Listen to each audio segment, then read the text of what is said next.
ಓಂ ಶ್ರೀ ಗುರುಭ್ಯೋ ನಮಃ. ಹರಿ ಓಂ. ಒಮ್ಮೆ ಒಬ್ಬ ಭಕ್ತ ಶ್ರೀಮಾತೆಯವರನ್ನು ಪ್ರಶ್ನಿಸುತ್ತಾನೆ, ಅಮ್ಮ, ನೀವೇನೋ ನನಗೆ ಕೃಪೆ ಮಾಡಿದ್ದೀರಿ, ಮಂತ್ರದೀಕ್ಷೆ ಕೊಟ್ಟಿದ್ದೀರಿ, ಆದರೂ ನನಗೆ ಇನ್ನೂ ಶ್ರೀರಾಮಕೃಷ್ಣರ ದರ್ಶನವಾಗಲಿಲ್ಲವಲ್ಲ. ಶ್ರೀಮಾತೆಯವರು ಉತ್ತರಿಸುತ್ತಾರೆ, ಮಗು, ಎದೆಗೆಡದೆ ಪ್ರಾರ್ಥನೆ ಮಾಡುತ್ತಾ ಹೋಗು, ಎಲ್ಲವೂ ಸಕಾಲದಲ್ಲಿ ಆಗುತ್ತದೆ.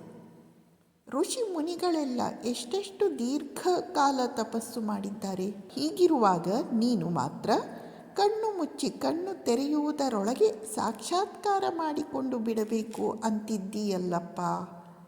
ನೋಡು, ಒಂದು ವೇಳೆ ಈ ಜನ್ಮದಲ್ಲಿ ಸಾಕ್ಷಾತ್ಕಾರವಾಗದೆ ಹೋದರೆ ಮುಂದಿನ ಜನ್ಮದಲ್ಲಿ ಆಗುತ್ತದೆ.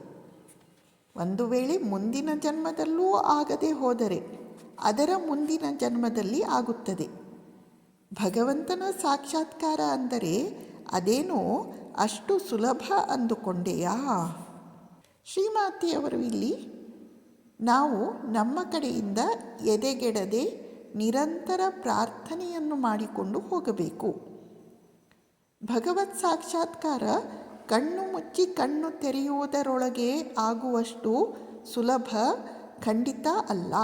ನಮ್ಮ ಪ್ರಯತ್ನವನ್ನು ಮಾಡುತ್ತಲೇ ಹೋಗಬೇಕು, ಅವನ ಕೃಪೆಗಾಗಿ ಕಾಯುತ್ತಿರಬೇಕು.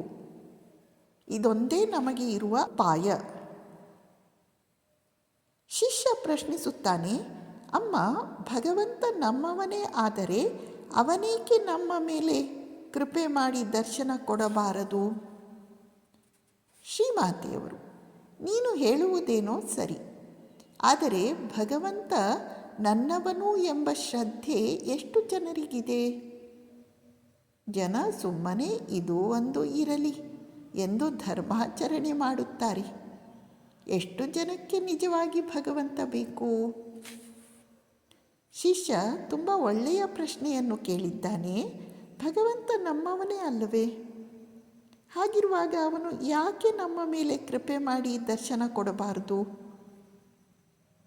ಶ್ರೀಮಾತೆಯವರು ನೀಡುವ ಉತ್ತರವು ಅಷ್ಟೇ ಮಾರ್ಮಿಕವಾಗಿದೆ.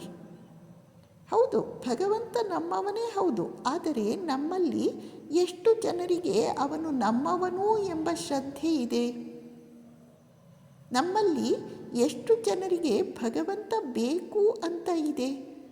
ನಿಜವಾಗಿ ಶ್ರದ್ಧೆ ಇದ್ದದ್ದೇ ಆದರೆ, ಭಗವಂತನೇ ಬೇಕು ಎಂಬ ಭಾವನೆ ಇದ್ದದ್ದೇ ಆದರೆ ಖಂಡಿತ ಭಗವಂತನ ಕೃಪೆ ಆಗುತ್ತದೆ. ನಮಸ್ಕಾರ.